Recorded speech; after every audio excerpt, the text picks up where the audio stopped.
My name is Saint Simon, and here on this channel I'll help you see things you have not seen before. I'm excited to welcome you to a new episode of this series where we explore introverted leadership on the case example of Thomas Shelby and the Peaky Blinders series. In the previous episodes, Thomas elevated his family business from a small betting house to a legally operating enterprise. He won the trust of Billy Kimber and expanded his family's influence. We're nearly at the final of this season, so let's see how things will unfold in the 5th episode. If you like these videos and want to see more, then become a loyal member on Patreon.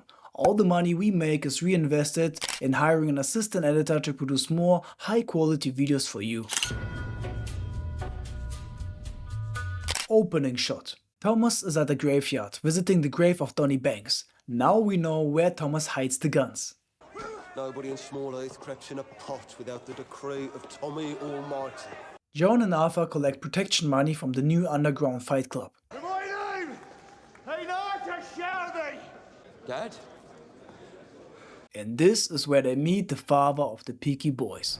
Fatherhood.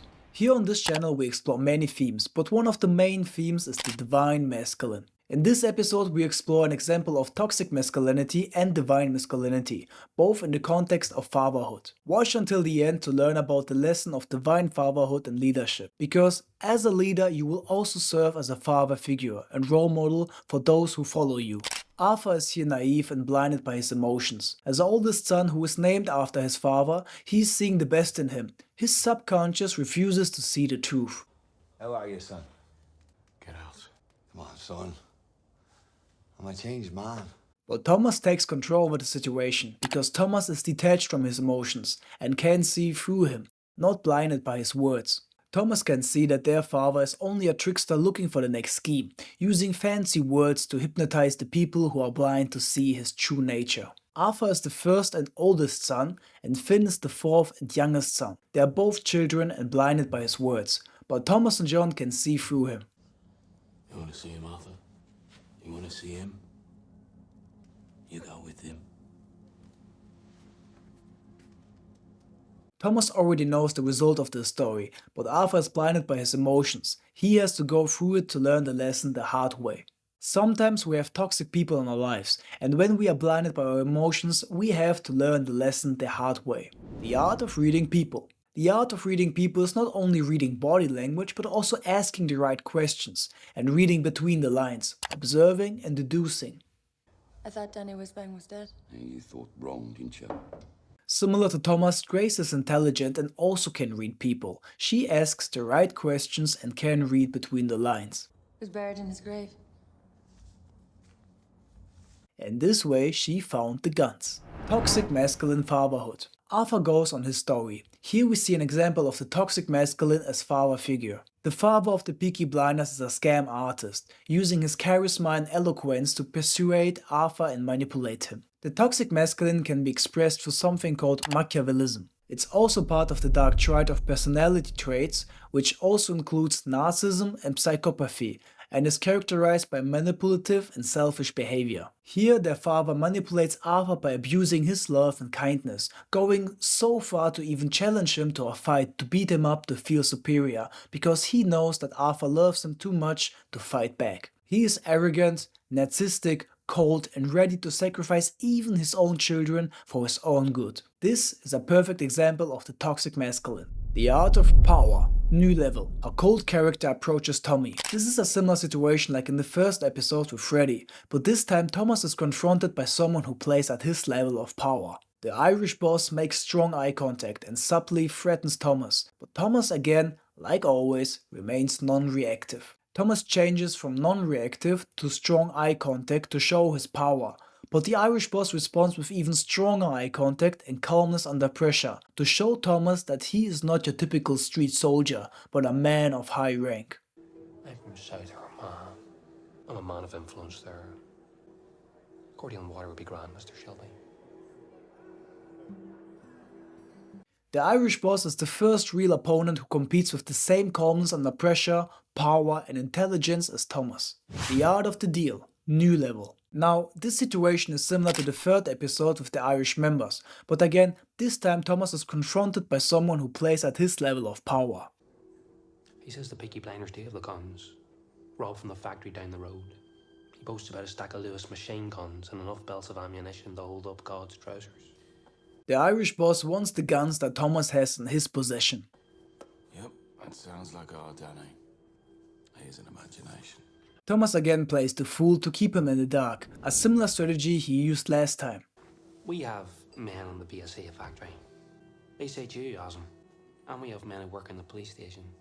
Every finger, Mr. Shelby, every finger in this city points in one direction. Please don't mistake me for a fool.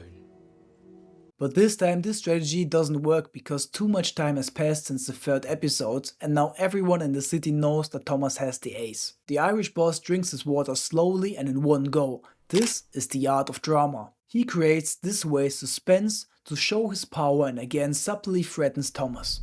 The way he speaks, the way he moves, his whole expression is a message to Thomas, and this message is: I am not a soldier or some drunk song singer. I am a man of influence and power. I came to get the guns and I don't take a no as answer. The Irish boss threatens Thomas and puts him under pressure. But rather than instantly reacting and speaking, Thomas' reaction is again non-reactive, staying calm and think.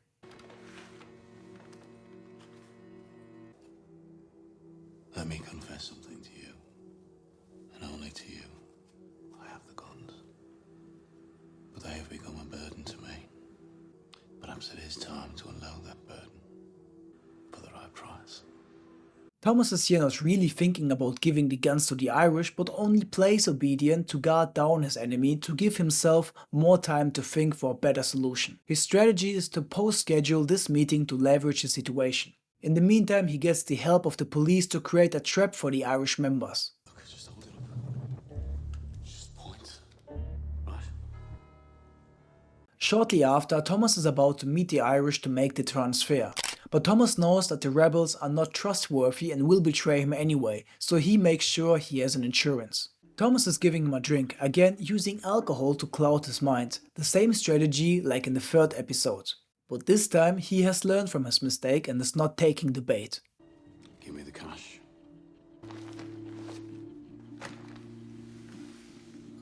And like Thomas has already foreseen, they betray him, but it's all part of his plan.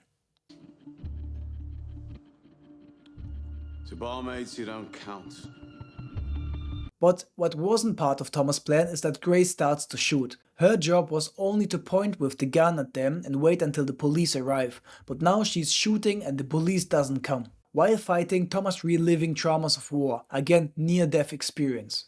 Thomas letting everything out, completely losing it, full beast mode. No filter, no Shelby persona, just pure emotions, pure survival instinct. This is the deepest level of his being. No one has seen him like that except the men who were with him in France. But now Grace saw him. She now saw him with no mask. She saw the deepest level of him.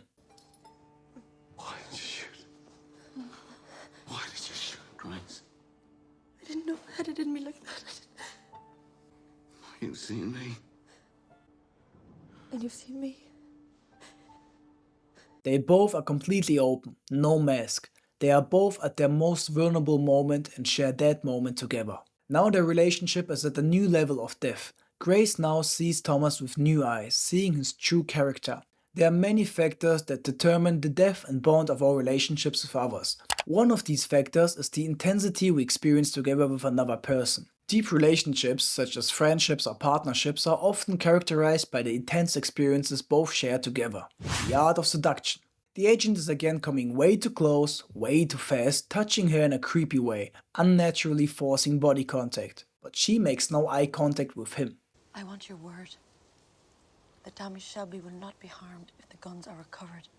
Your word as a gentleman. Grace found the guns, but also found peace in this mission and has fallen in love with Thomas. She will give the guns to the agent for his word that he let go of his vendetta against Thomas. But from the previous episodes, we already know that his word is useless. One of the main traits of leadership and divine masculine is that your word is worth and accountable. You have my word. If you promise things and don't hold to your word, then you lose all your power. The agent has no honor, no kind heart, he is powerless and overall a bad leader. He is also another example of toxic masculine, another example of the nice guy. The nice guy is also an example of toxic masculine. Arthur learns his lesson the hard way. He thought that his father changed for the good and that everyone in the family is wrong about him. But now he realizes that it was only a scheme to get money off him. How could you do this to us? Do what, son? All that stuff you said about the Shelby Casino. Arthur now learns the lesson. He is in this situation like a child who is abused by his toxic father. He is a child who fights for the love of his father, but only left with the feeling of unworthiness. Arthur feels dumb and worthless, because he couldn't see what was obvious to everyone else. Where's your father? What were you thinking? He feels like a child, and this is how he is treated by everyone else, like a child for not seeing who their father really is. Everyone could see it besides the two children in the family, Finn and Arthur. Arthur feels guilty for being a fool, and this guilt develops to self-hate. Thomas lost his ace, and now he has no leverage against the agent anymore. And the agent uses this moment to end his vendetta against Thomas. Instead of taking responsibility for his corruption, he blames Thomas for Grace not loving him. Classic nice guy behavior. Here we see the true character of the agent. The agent has no respect. Agent is abusing his police power for his personal use. He forces control, sacrificing others for his own good, breaking law, putting himself above the law for his own personal vendetta. He left with the barmaid. I think they were going to her place. Call it off. Don't understand, sir. We should find the barmaid and see if... Call it off! All of it! Agent called the operation off because he's embarrassed of the situation. He doesn't want the others to know that his spy went rogue with Thomas. And he doesn't want Grace to see him like that, because he lacks the power to take responsibility. Taking responsibility for your actions is power, and a trait of divine masculine, what the agent isn't and has not. Thomas on the other side is a kind character. He has a good heart, he has real power, he is a true leader. That makes him attractive, and that's why he's getting the girl. Thomas is charming, kind, and opens himself up, and Grace opens herself up. You have a gramophone. It's broken. We could still dance. Yes, why not? I know you like to be asked properly. Grace, can I have this dance?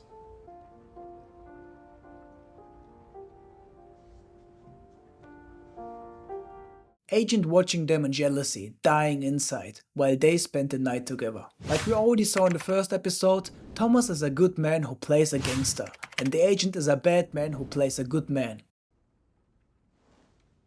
Will you help me Help you with what? with everything? Looking alive. I found you, and you found me. Thomas opens himself for her, making him vulnerable. He is truly in love. Grace is a healing angel. She heals the wounds of France. She makes his life peaceful. While Thomas experiences the most peaceful moment in years, Arthur hits rock bottom, experiencing the lowest point in his life. Arthur feels so much guilt and self-hate. He hates himself for trusting and being vulnerable in the first place. He feels lonely, worthless, and wants to end it all. Self-destructive behavior. But God says no, not letting him die. Divine masculine leadership. Thomas sees that Arthur's story has come like he has foreseen, but Thomas doesn't judge. Similar to John, Thomas is there with Arthur. Thomas is most of the time cold, but when you need him, he is there with you, sharing pain with you and cheering you up. Should have used a gun. Are you laughing at me, Tommy? Yeah. But how about this? Shelby Brothers Limited. Arthur Shelby, associate bookmaker. You were one of 3 shareholders, and according to the law, we are equal partners. But the thing is, well, me and John, we quite fancy splitting your share, so just next time, use a gun, man.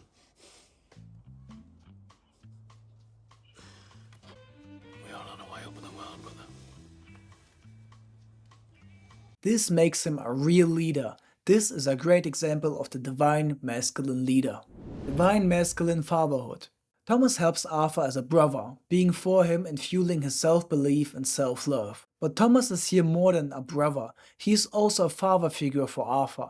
A father figure is a leading figure, and Thomas is here the divine masculine father figure for Arthur. Their real father is a toxic masculine father figure, and Thomas is a divine masculine father figure. Arthur is in this metaphor the child, and on his example we see the influence of the toxic masculine father on a child, and we see the influence of the divine masculine father on a child. Thomas is the head of his family and enjoys life in heaven. Business is going well, the agent left the city, everything is going according to plan. Everything is bright, life is a dream. He is truly happy for the first and probably the last time in the whole series. End. Damn, what an end. This is really beautiful but also really sad if you look at it as the whole series. Great episode. The side story with Arthur is one of the saddest stories for me personally. I can really relate to it. I don't have such a toxic relationship with my father, but I had many moments like that where I felt so much self-hate which resulted in self-destructive behavior. Divine masculine leadership is all about healing from past traumas. It's all about finding your own self-love and self-worth. We saw in this episode a perfect example of toxic masculine fatherhood and the influence of it, and the divine masculine fatherhood and the influence of it. My name is Saint Simon and I encourage you to tune in next time to the final episode of this season where we finish this series of introverted leadership. After that, I'm excited for the future videos you voted for, which will come soon. If you want more videos and exclusive benefits such as voting for the next videos, then subscribe to Patreon to support our work. All the money is reinvested into creating more high quality content for you.